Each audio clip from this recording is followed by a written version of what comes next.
In a move that's already sparking intense political debate, the Trump administration may be inching toward raising the retirement age for Social Security. In a recent interview on Fox Business, Frank Bisignano, the newly appointed commissioner of the Social Security Administration, said that everything is being considered, those are his words, including the full retirement age, when asked about how to address Social Security's looming insolvency. Bisignano, who is a Trump appointee, confirmed in May of 2025, clarified that all options are still being considered, everything is on the table, and that the United States has reportedly about 8 years left to fix the system before automatic benefit cuts take effect. Still, his comments mark the first time under Trump's renewed presidency that raising the retirement age is being seriously floated by a top official. Why does this matter so much? Well, because Social Security isn't just a government program, it is the backbone of retirement income for over 70 million Americans.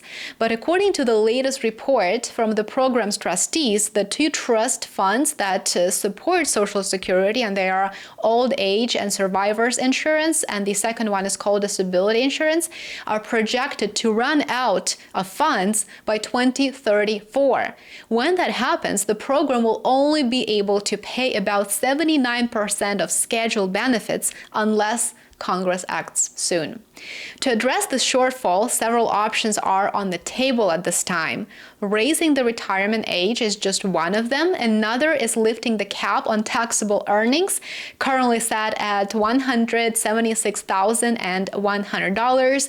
Some experts have also proposed a payroll tax increase from 12.4% to about 16% to plug the 75-year funding gap.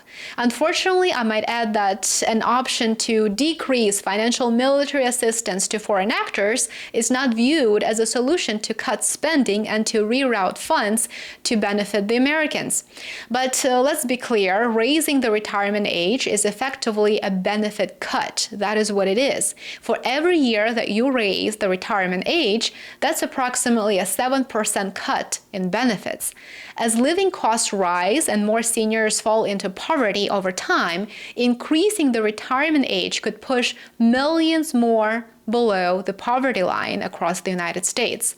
While Trump has reportedly promised to protect Social Security, some of the changes happening under his administration tell a more complicated story. So let's look at what's actually been done.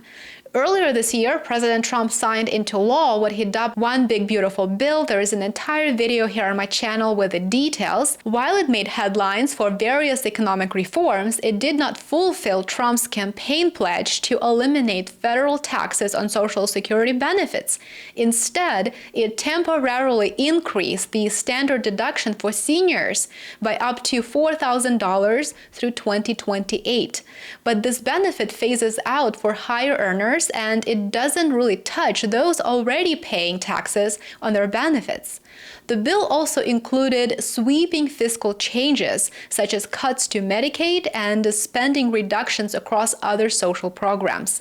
Many of these changes were packaged as part of broader cost savings efforts, which have significantly reshaped the Social Security Administration itself. Since Bisignano took office as the SSA commissioner, the agency has seen over 7,000 job cuts. Field offices have been closed or consolidated. Phone services have been scaled back, as many of you might know. Now, starting this past April, beneficiaries can no longer apply for benefits or update their banking information over the phone.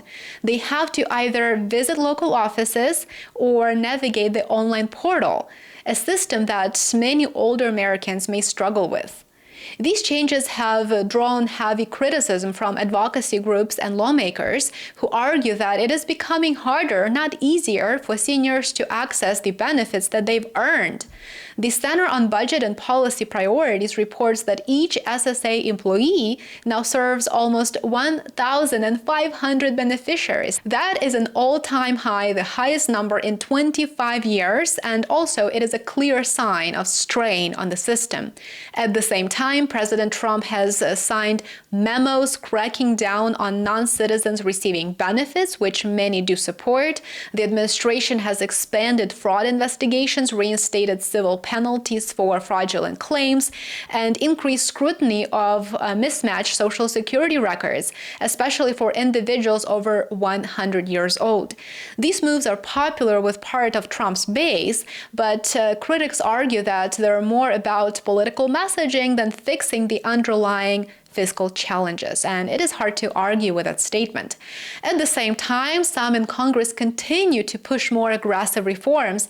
For example, Senator Rand Paul introduced a proposal to gradually raise the retirement age to 70 years by increasing it 3 months each year. Although the amendment was not adopted at the time, it reflects a growing sentiment among Republicans that the current system is broken and it is unsustainable without major structural change. The Republican Study Committee, which is a group of over 170 GOP lawmakers, has also proposed, quote, modest adjustments to reflect longer life expectancies. But opponents warn that life expectancy gains are uneven. They're higher among the wealthy, but stagnant or even declining among lower-income Americans.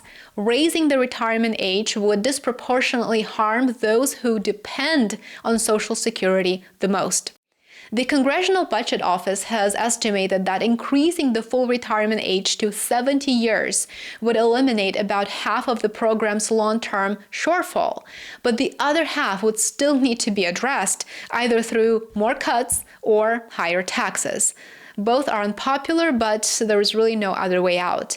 Adding another layer of complexity to this, Social Security benefits are now being garnished for people in default on federal student loans. Under the Treasury Offset Program, the government can withhold a portion of Social Security checks to recover debts. This practice disproportionately affects older Americans who took out loans later in life or who chose to co-sign for their children and who now face shrinking retirement income. Education Secretary Linda McMahon recently issued a stark warning. She said that missed payments can trigger wage garnishments and tank your credit score on top of that. For seniors living on fixed incomes, that is a serious threat. The reality is very simple. Social Security is heading toward a funding cliff. Unless serious reforms are made and made quickly, benefits will be cut, either through direct legislation or through automatic reductions when the trust funds run dry. Raising the retirement age may seem like a technical adjustment, but for millions of Americans, for nearly 70 million of Americans, it could mean working longer, retiring later, and receiving fewer benefits after decades of paying into the system.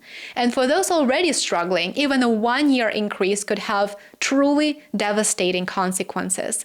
Whether Trump's administration will follow through on raising the retirement age or whether this is just an idea remains to be seen, but the conversation is no longer hypothetical. It is here, and for the millions of Americans counting on Social Security, the outcomes could shape the future of retirement for an entire generation. If you would like to stay updated on this topic, please subscribe and ring the notification bell so that you don't miss my future videos. Thank you so much for watching. Subscribe, like this video, and share it with your network. I hope you have a wonderful rest of your day. Take care.